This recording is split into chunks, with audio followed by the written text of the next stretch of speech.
भारत देश है मेरा, ओ भारत देश है मेरा, ओ भारत देश है मेरा, ओ भारत देश है मेरा। भारत माता की जय।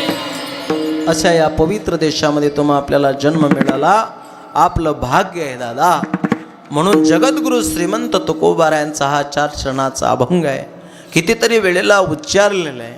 माऊलीनंतर समाधी नाही, माऊलीनंतर समाधी नाही, तुकोबारायानंतर वैकुंठ नाही, बालगंधर्वानंतर गाणं नाही, शिवरायानंतर छत्रपती नाही, कर्णानंतर उदारता नाही, मेघानंतर औदार्य नाही, रामानंतर मुलगा नाही, रामासारखा मुलगा नाही, राजा दशरथासारखा बाप नाही, कौशल्यसारखी माय नाही, श्रुतकीर्ती मांडवी सारखी देराण्या जेठाण्या नाही, रामकृष्णरी सारखा मंत्र नाही, गीतेसारखा ग्रंथ नाही, साधूनंतर कृपा नाही, आईनंतर प्रेम नाही, आणि या मानव देहानंतर दुसरा कुठलाच चांगला देह नाही. महाराज म्हणतात असा अनमोल किमतीचा नरदेह तुम्हा आपल्याला या महाराष्ट्रात मिळालाय. नरदेह दुर्लभ झाला रे, नरदेह दुर्लभ झाला, नरदेह दुर्लभ झाला रे, नरदेह दुर्लभ झाला. शतवर्षाची गणना रे, शतवर्षाची गणना, शतवर्षाची गणना रे, शतवर्षाची गणना. तयामध्ये दुःख यातना रे, तयामध्ये दुःख यातना, तयामध्ये दुःख यातना रे, तयामध्ये दुःख यातना. तुम्ही आठवा मधुसूदना, मधुसूदना, आठवा मधुसूदना, तुम्ही आठवा मधुसूदना, आठवा मधुसूदना म्हणा रे तुम्ही वासुदेव वासुदेव म्हणा, वासुदेव वासुदेव म्हणा रे तुम्ही वासुदेव वासुदेव म्हणा, तुम्ही वासुदेव वासुदेव म्हणा रे तुम्ही वासुदेव वासुदेव म्हणा, तुम्ही वासुदेव वासुदेव म्हणा रे तुम्ही वासुदेव वासुदेव म्हणा.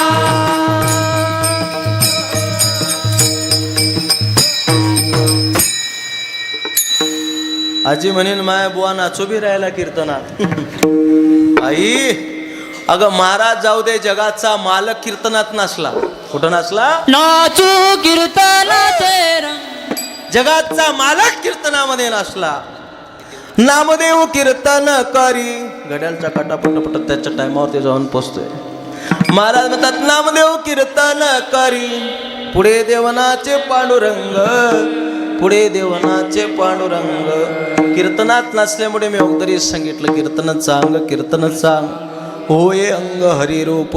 काही काही लोक इथं नाचत नाही, इथं नाचत नाही, पण डीजे पुढे नाचल्याशिवाय राहत वार, डीजे पुढे नाचल्याशिवाय राहत नाही.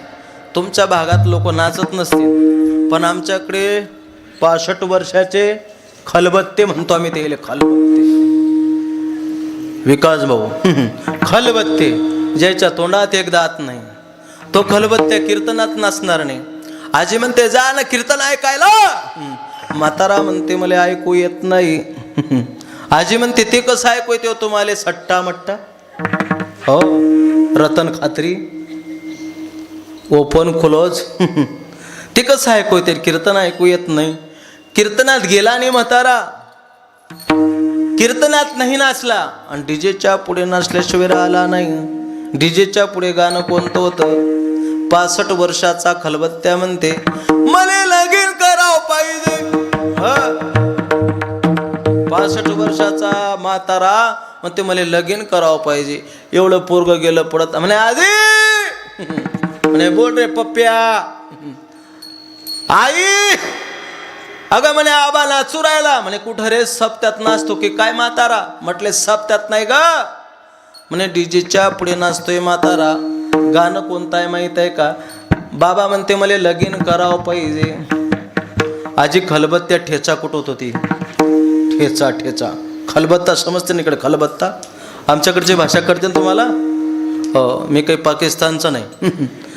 आजी खलबत्त्या ठेचा कुटत होती. आजीनं तो खलबत्ता बाहेर आणला, तिकडून डीजेची गाडी, म्हातारा डीजे मध्ये नाचू राहिला, मला लगीन करावं पाहिजे. आजीनं खलबत्ता असा घेतला आणि मुसई असं घेतलं. तिकडून आजीनं दुसरंच गाणं चालू केलं, इकडून तिकडून मला लगीन करावं पाहिजे, आजीनं दुसरं गाणं चालू केलं इकडनं. तुले चांगला बारीक कुठला पाहिजे, तुले चांगला बारीक कुठला पाहिजे. समजलं महाराज यायले, हो ज्यायले समजलं नाही ते ना महाप्रसादाला ये जाता अवघड आहे. चांगला बारीक कुठला पाहिजे, कीर्तन ऐकलं नाही आयुष्यभर, नाही ऐकेले हरी कीर्तन, नाही केले पुराण श्रवण. आमच्या सद्गुरू असे असणारे गुरुवर्य भगवान बाबा धामणगाव भडे यांच्या अमृतुल्यवाणीतून गजानन बाबांच्या ग्रंथाचं पारायण आहे का, ते श्रवण करा. पण काही काही लोकांना कधी प्रवचन श्रवण केलं नाही, कधी कीर्तन श्रवण केलं नाही, आणि रिकाम्या चौकशा केल्याशिवाय राहिला. ते बरोबर माहीत असते लोकांना कीर्तन कुठं आहे हे माहीत नाही. लोक म्हणतात का कीर्तन कुठं आहे, त्याचा ना आपला काही संबंध का हो. भट्टी कुठे आहे दारूची, त्याचा लय जोडचा संबंध आहे. महाराज म्हणतात अरे भगवंतानं अनमोल किमतीचा नरदे तुमच्या आमच्या स्वाधीन दिला, या जीवनाचं सार्थक करा. म्हणून जगद्गुरु श्रीमंत तुकोबाराय बोलतात जगाचा मालक केवढा मोठा कृपावंत आहे दादा, त्याच्यासारखा कृपावंत कोणी नाही. त्याला परमार्थाधीन झालेले भक्त किती आवडतात. अभंगाच्या पहिल्या चरणात वंत कीर्ती कृपावंत कीर्ती कृपावंत कीर्ती कृपावंत कीर्ती कृपावंत कीर्ती कृपावंत कीर्ती कृपावंत कीर्ती कृपावंत कीर्ती दीन बहु आवडती दीन बहु आवडती दीन बहु आवडती दीन बहु आवडती. हो त्यांचा भारवा हे माता, त्यांचा भारवा हे माता, त्यांचा भारवा हे माता, त्यांचा भारवा हे माता, त्यांचा भारवा हे माता, त्यांचा भारवा हे माता, त्यांचा भारवा हे माता, त्यांचा भारवा हे माता.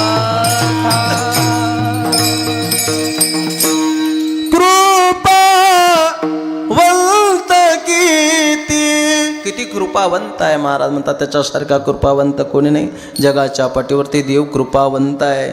महाराज म्हणतात किती कृपावंत आहे. त्याला परमार्थात देवाच्या नामचिंतनात दीन झालेले भक्त जीवाच्या पलीकडे आवडतात. म्हणून दीन बहु आवडती. कोण दीन झालं या परमार्थामध्ये यादी दिली. ऐका ऐका ऐका मायबाप, यादी दिली हो वारकरी संप्रदायामध्ये. प्रत्येक समाजामध्ये 18 अगड पगड जातीमध्ये बाबा 18 अगड जातीमध्ये संत झाले. प्रत्येक समाजामध्ये संत झाले. कबीर मुमी लतीफ मुसलमान, सेना नावी जान विष्णुदास, चोका मेळा बंका जातीचे महार, त्यासी सर्वेश्वर एके करी. कबीर मुमी लतीफ मुसलमान, कबीर मुमी लतीफ मुसलमान, सेना नावी जान विष्णुदास, सेना नावी जान विष्णुदास. कर्मधर्म त्यांचा झाला नारायण, कर्मधर्म त्यांचा झाला नारायण. कबीर महाराज मुसलमान समाजाचे आहे. आमच्या वारकरी संप्रदाय हा कोण्या समाजाचा, हा कोण्या धर्माचा आहे याचा जातीपातीचा विचार केला नाही. जगाच्या मालकानं सुद्धा विचार केला नाही. भिल्ल समाजामध्ये जन्माला आलेली शबरी बघा, शबरीची काय भक्ती होती. राम आएगे आएगे राम आएगे, शिट्टी आएगी आएगी शिट्टी आएगी. शिट्टी नका येऊ द्या. महाराज म्हणतात राम आएगे तो अंगना सजाऊंगी. दीप जला के मैं दिवाली मनाऊंगी, मेरे जन्मों के सारे पाप मिट जाएंगे, राम आएंगे. काय भाव होता शबरीचा दादा. माझा जगाचा मालक कोण्या भक्ताचा पैसा बघत नाही, संपत्ती बघत नाही, वैभव बघत नाही. अंतरीची घे तो गोडी, पाहे जोडी भावाची भावाची. अंतरीची घे तो गोडी. जगाचा मालक अंतरातलं प्रेम घेतो, भक्ताची संपत्ती बघत नाही. शबरी भिल्लाचा राजा, शबराची कन्या होती शबरी, जिचा बाप भिल्ल समाजाचा राजा होता दादा. पण दिन झाले बाबा. हो बाबा.